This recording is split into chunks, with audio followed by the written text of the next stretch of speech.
Hey guys, welcome back to Cosmic Talks with your one and only Venus, Goddess of Love.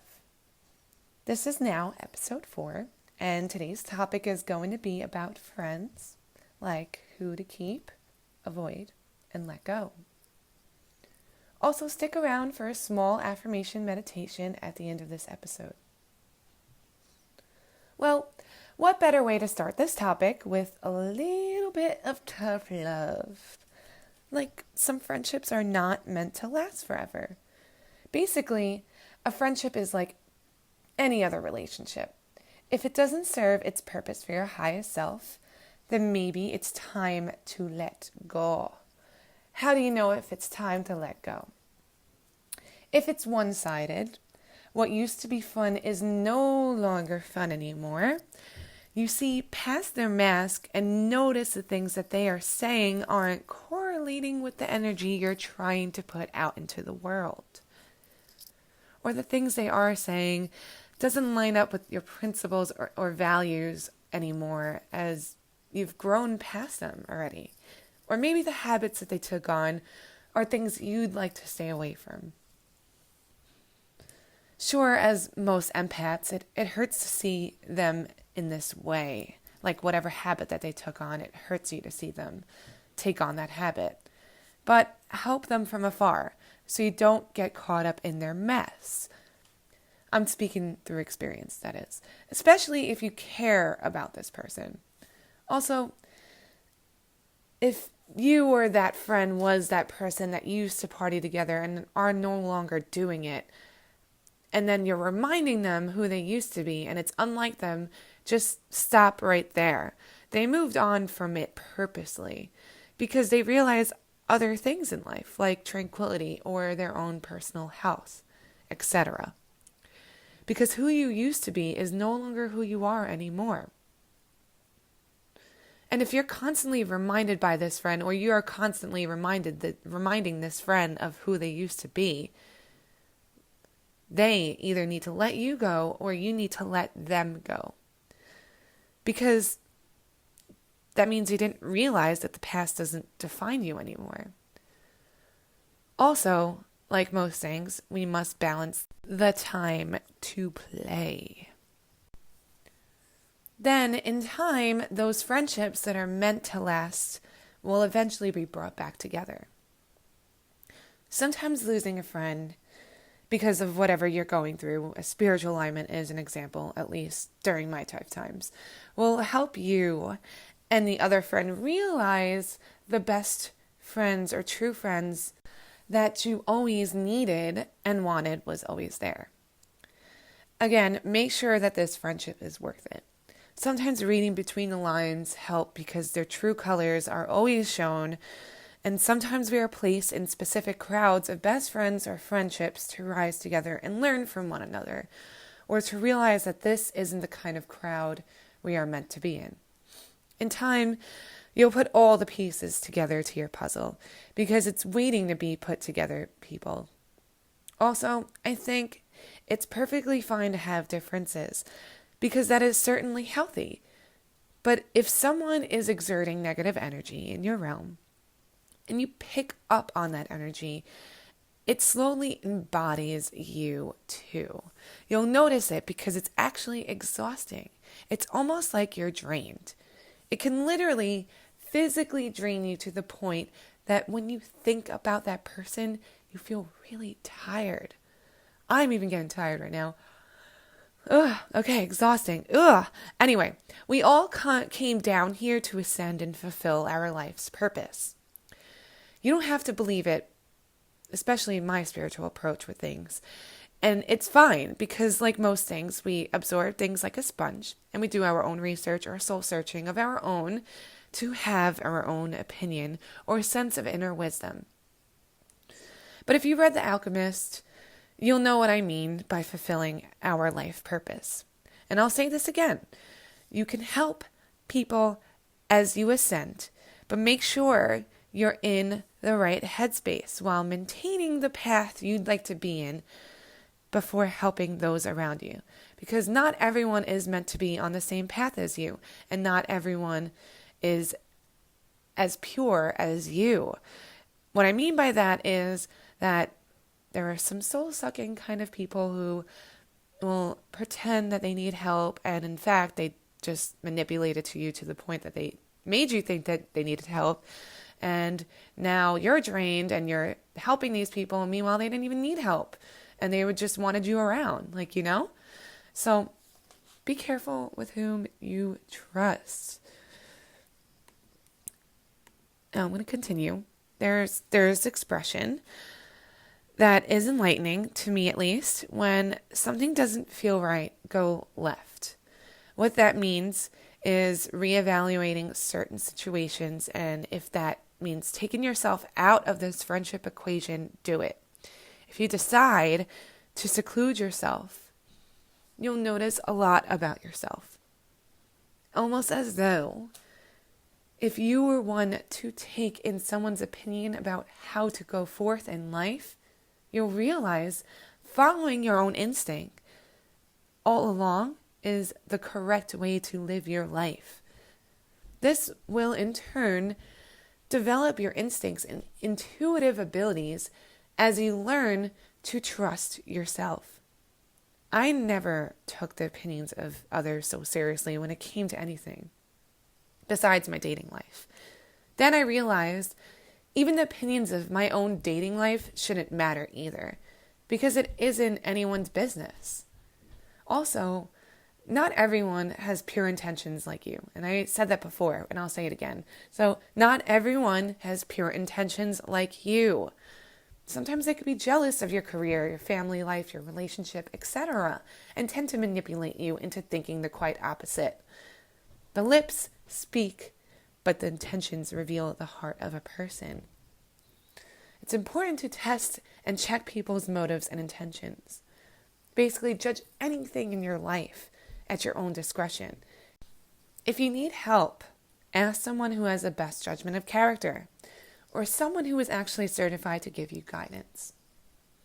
However, I believe we were given the tools we need to be successful in this life and to fulfill our purpose.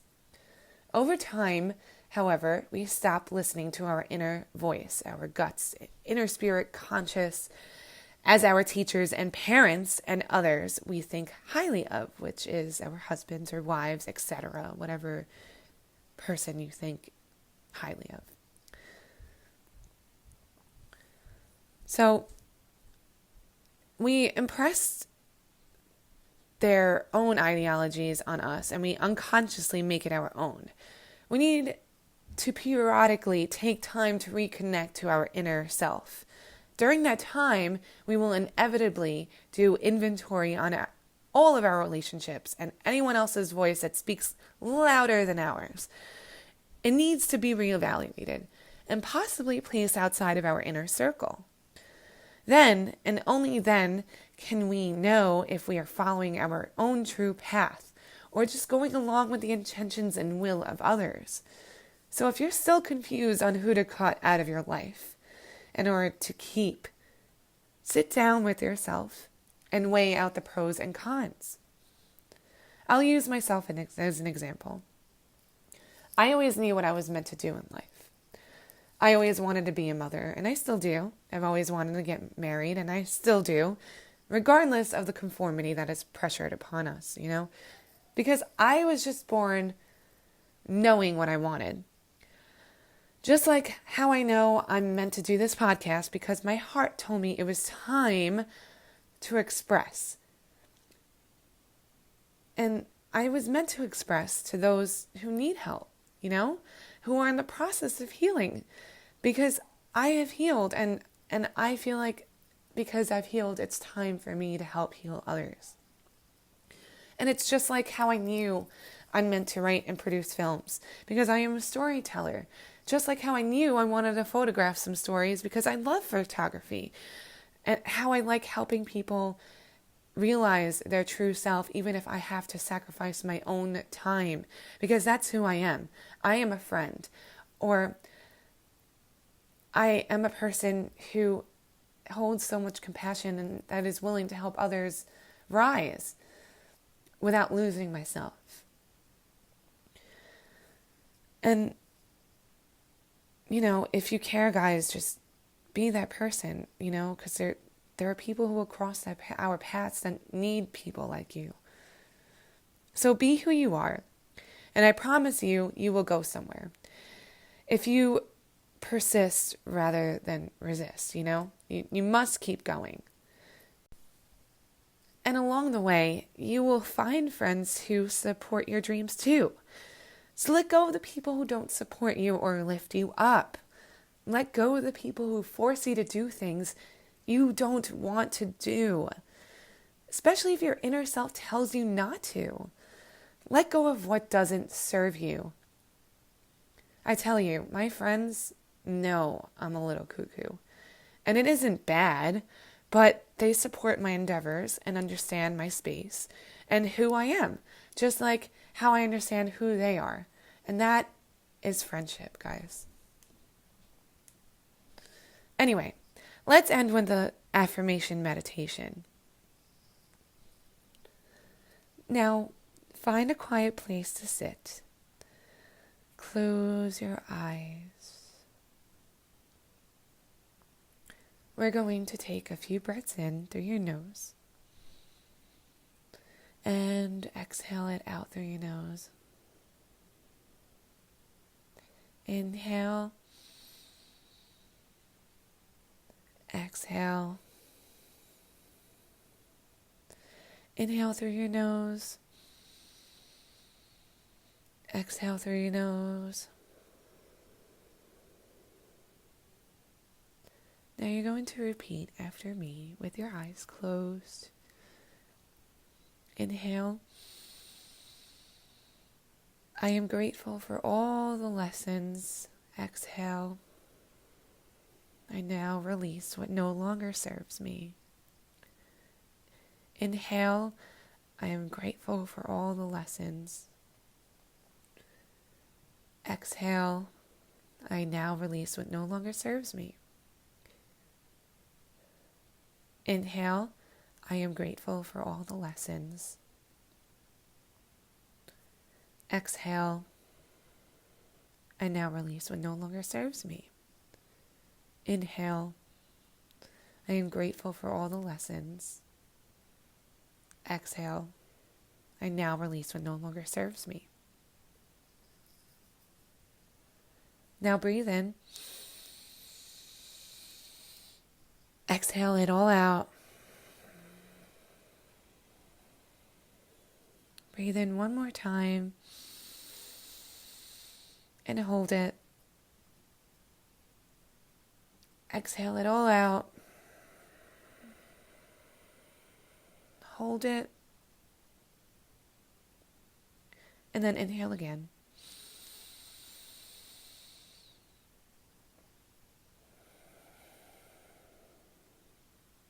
Slowly open up your eyes. Do you feel a sense of relief? And if you don't, I'd suggest doing that same breathing technique again with the same affirmation. And if you want to just up your game a little bit, maybe some visualizations a couple of times till you feel at ease. And if you'd like to try the visualizations, try breathing in and visualizing all the lessons you've learned, or some lessons you've learned if it's too much. And then as you exhale, visualize yourself releasing all of what no longer serves you. If something comes up during this time, write it down and reflect on it. Sometimes when we silence our mind, we find the answers within. And you'll slowly realize what's meant to stay and what's not meant to stay. And that is all, folks. Have a great weekend and see y'all next week. Don't forget to like and subscribe and share. Please and thank you. You're all stars. Bye now.